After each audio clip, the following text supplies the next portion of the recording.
ఒక్క BJP MLA గెలవలేదు, ఒక్క బీజేపీ ఎంపీ కూడా గెలవలేదు. అయినా దురదృష్టం ఏమిటి అంటే ఈరోజు ఆంధ్ర రాష్ట్రంలో రాజ్యం ఏలుతున్నది అదే బీజేపీ పార్టీ. ఒక్క ఎమ్మెల్యేని గెలవలేదు, ఒక్క ఎంపీని గెలవలేదు.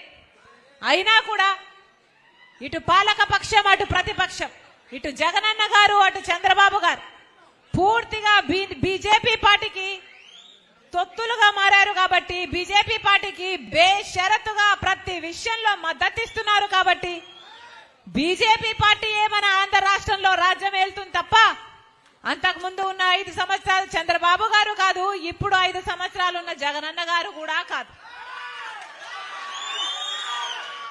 ఈరోజు ఆంధ్ర రాష్ట్ర నాయకులందరూ మొత్తము అటు పాలక పక్షమైన ఇటు ప్రతిపక్షమైన బీజేపీ పార్టీకి బానిసలుగా మారారు.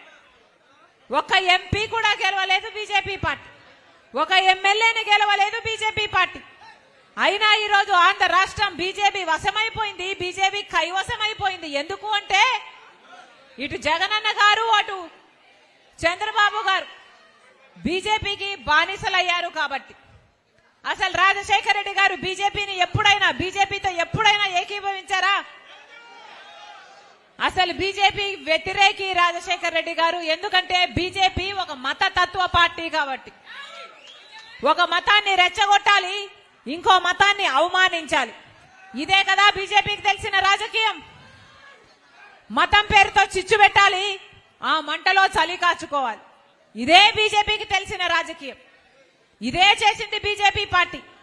ఒక గోత్రాలో ముస్లింలను నరకడం అయితేనేమి, మణిపూర్ లో క్రిస్టియన్ల తలలు తీయడం అయితేనేమి, బీజేపీ పార్టీకి ఇదే చెల్లింది. బీజేపీ పార్టీ ఎన్ని అన్యాయాలు చేసినా కూడా ఈరోజు ఆంధ్ర రాష్ట్ర నాయకులు మాత్రం బీజేపీకి బానిసలుగా మారారు.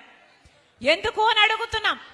బీజేపీ పార్టీ ఏం చేసింది అని బీజేపీ పార్టీకి బానిసలుగా మారారో ఆంధ్ర రాష్ట్ర నాయకులు ఇటు జగనన్న గారైనా అటు చంద్రబాబు గారైనా సమాధానం చెప్పాలి.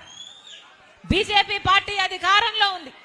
బీజేపీ పార్టీ ఆ రోజు కాంగ్రెస్ పార్టీ 5 సంవత్సరాలు మనకు ప్రత్యేక హోదా ఇస్తామంటే ఆ రోజు బీజేపీ చెప్పిన మాట లేదు, 10 సంవత్సరాలు ఇస్తామని చెప్పారు. చంద్రబాబు గారు అయితే 10 సంవత్సరాలు సరిపోదు, 15 సంవత్సరాలు కావాలి అన్నాడు. ప్రత్యేక హోదా కోసమే నేను పొత్తు పెట్టుకుంటున్నాను బీజేపీ పార్టీతో అని చెప్పాడు. ఆఖరికి బీజేపీ పార్టీతో పొత్తు పెట్టుకుని చంద్రబాబు గారు అధికారం లేకొచ్చాక అటు బీజేపీ పార్టీ అధికారం లేకొస్తే ఈయన మంత్రి పదవులు కూడా తీసుకున్నారు. అప్పటి వరకు 10 సంవత్సరాలు 15 సంవత్సరాలు బీజేపీ పార్టీకి 10 సంవత్సరాలు కావాలి, 15 సంవత్సరాలు కావాలి ప్రత్యేక హోదా అన్నవాడు చంద్రబాబు గారు హఠాత్తుగా ఒకేసారి అసలు ప్రత్యేక హోదాయే లేదు అన్నాడు. ప్రత్యేక హోదా కోసం పోరాటాలు చేస్తే ఆ రోజు కేసులు పెట్టారు, ఆ రోజు జైల్లో పెట్టారు. అప్పుడు ప్రతిపక్ష నాయకుడిగా ఉన్నాడు జగనన్న గారు. అప్పుడు జగనన్న గారు ప్రతిపక్ష నాయకుడిగా ఉండి ప్రత్యేక హోదా బీజేపీ పార్టీ ఎందుకు ఇవ్వడం లేదు, చంద్రబాబు గారు ఎందుకు కొట్లాడటం లేదు అని ప్రతిరోజు బీజేపీ పార్టీని చంద్రబాబు గారిని దూషించాడు జగనన్న గారు ప్రతిపక్ష నాయకుడిగా. ప్రతిపక్ష నాయకుడిగా ప్రత్యేక హోదా కోసము నిరాహార దీక్షలు కూడా చేశాడు జగనన్న గారు. ఆఖరికి ప్రత్యేక హోదా కోసము జగనన్న గారు మూకుమ్మడిగా రాజీనామాలు చేద్దాము రమ్మని తెలుగుదేశం పార్టీ ఎంపీలను కూడా రమ్మన్నాడు, తెలుగుదేశం పార్టీని కూడా ఆహ్వానించాడు. మనం అందరూ రాజీనామాలు చేస్తే ప్రత్యేక హోదా ఎందుకు రాదో చూద్దాము అని జగనన్న ఆ రోజు సవాలు విసిరాడు. కానీ జగనన్న గారు ముఖ్యమంత్రి అయిన తర్వాత ఒక్క రోజైనా జగనన్న గారు ప్రత్యేక హోదా కోసం పోరాటం చేశారా? ఇటు చంద్రబాబు గారైనా ఇటు జగనన్న గారైనా ప్రత్యేక హోదా కోసము ఒక్క నిజమైన పోరాటము చేసింది లేదు.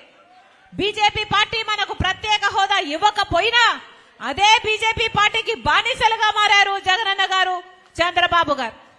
బీజేపీ పార్టీ మన పోలవరం ప్రాజెక్టు జాతీయ ప్రాజెక్టుగా చేయాల్సి ఉంది, 90% నిధులు ఇవ్వాల్సి ఉంది.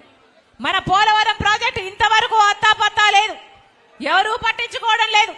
బీజేపీ పార్టీ ఇయ్యము అని తేల్చి చెప్పినా కూడా ఇటు జగనన్న గారైనా అటు చంద్రబాబు గారైనా ఒక్కరూ ప్రశ్నించరు బీజేపీ పార్టీ.